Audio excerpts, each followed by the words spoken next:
the UFO subculture. You've got the Elizondos who are out there saying, "Oh, we have nothing like this. This is way beyond human capability."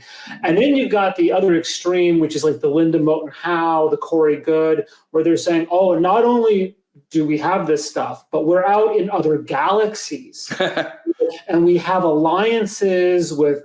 These sort of dark ETs and some nice ETs, and we're trading technology, and we're running missions in other universes and stuff like that. So the question from the internet was, is there such a thing as this covert secret space program that is doing operations in other galaxies? Now, my understanding is you've kind of taken this sort of middle ground where it's, we have the technology, but we're confined to our solar system because we're under quarantine. Is that correct? And can you elaborate on that? Yeah, and by the way, it's not taking a position. It's learning from the people who are directly involved, who are direct firsthand operators at covert sites and in the aerospace world that I have debriefed for 35 years. So, it's not like I'm dredging fourth-hand junk up off the internet and come up with an opinion worth nothing.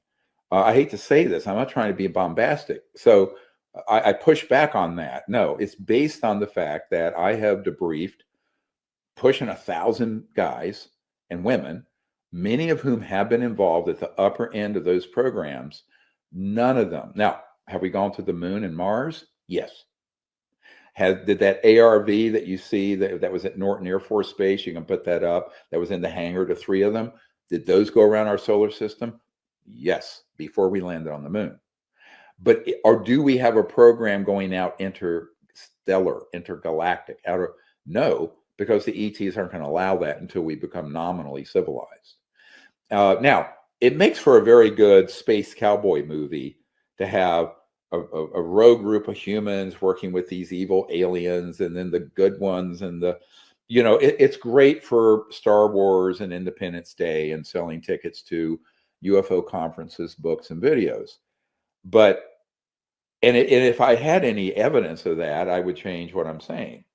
But I have never met a single person, no matter how high up in that organization or how operational on boots on the ground, who say any such thing. Number one. Number two, the other part of it is that, and this it's implied in much of what I've said over the years, but I need to be more explicit. And that's my failure.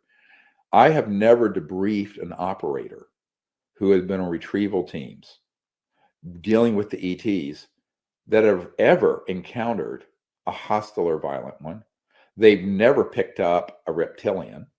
Now, there are people I know who have been at facilities where man-made fake aliens, so-called program life forms, that look really scary, but those are human-made. But the ones who picked up, let's call them actual non-human ETs from other star systems, none of them look like that, and none of them behave like that.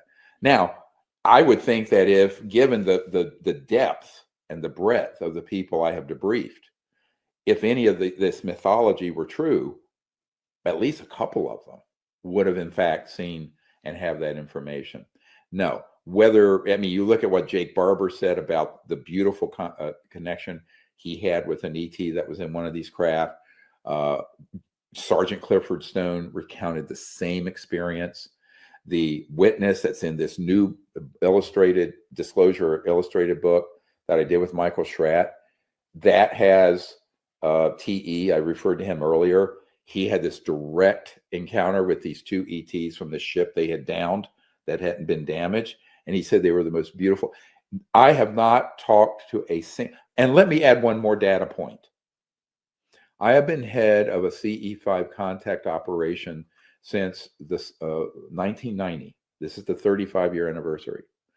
Thousands and thousands of hours at hundreds of venues where we've had real contact and events happen, and where we've had ETs come right into the area, and none of them have looked like that, and none of them have harmed us. We have had some nasty things unleashed on us from covert human operations when they thought they could deceive us, but we've never had that. So that is a scientific, research data point. So you're going out there, you're inviting contact, and all the contact for 35 years involving thousands of events and thousands of people across multiple continents. None of them have looked like that, and no one has ever been harmed. So now I will take all of what I just said in terms of firsthand direct whistleblowers, people on retrieval teams, our collective experience as a group doing CE5 globally for 35 years over the mythology that sells movies and tickets and books for people who want to have the bejeebies scared out of them. One of the problems is, again, if you don't do the firsthand direct research, and this was so intuitive to me as a young doctor in the 90s, I thought, well, wait, you have these people who claim to be experts in the UFO subject, but then they'll brag, well, I've never seen one, or I've never had contact. And somehow that makes them objective. No. Would you go to a cardiologist that's actually never seen a heart? Would you go to a neurosurgeon who's never seen a brain? Would you see a dermatologist who doesn't know what skin is? Why are you an expert? I'm going to call this out. And you haven't gone out in the field and done the direct work to observe, make contact. You know what you're talking about. You're not an expert. You're getting stuff from what? Second, third, fourth, fifth hand? That an expert doesn't make. So I want to be very clear on this, that this is why the CE5 contact operation and protocols, we're recommending it be officially done by governments. France almost did it, but they did a one weekend thing with us back years ago in 2010 or 11 or something. It's in the archive, the Ministry of Defense of France. But no country has ever done a sustained effort for peaceful contact. Now, we have plenty of evidence that there are operations used to target and shoot down ET craft, military operations that are more military driven and materiel driven to get the technology to reverse engineer, et cetera. But in terms of doing what we're talking about, I think that needs to be the model once disclosure happens, if it's not this scary false one that stampedes the world into Armageddon. Then we pivot to, all right, let the countries of the world develop a means to make contact peacefully and see if we can reach out to these civilizations in a cooperative manner for both Earth and space. But that hasn't happened. If it did happen, there's very scant record of it in the 50s during the Eisenhower era, where there could have been an outreach like that went sideways. What I understand is that, and I can't prove this, is that there was a meeting between Eisenhower and ETs out in the desert near Muroc, where Edwards Air Force Base is now, and that they really wanted us to cooperate with them and get rid of these nuclear weapons and become peaceful. The warmongers around Eisenhower said, no way. Eisenhower was inclined to say yes.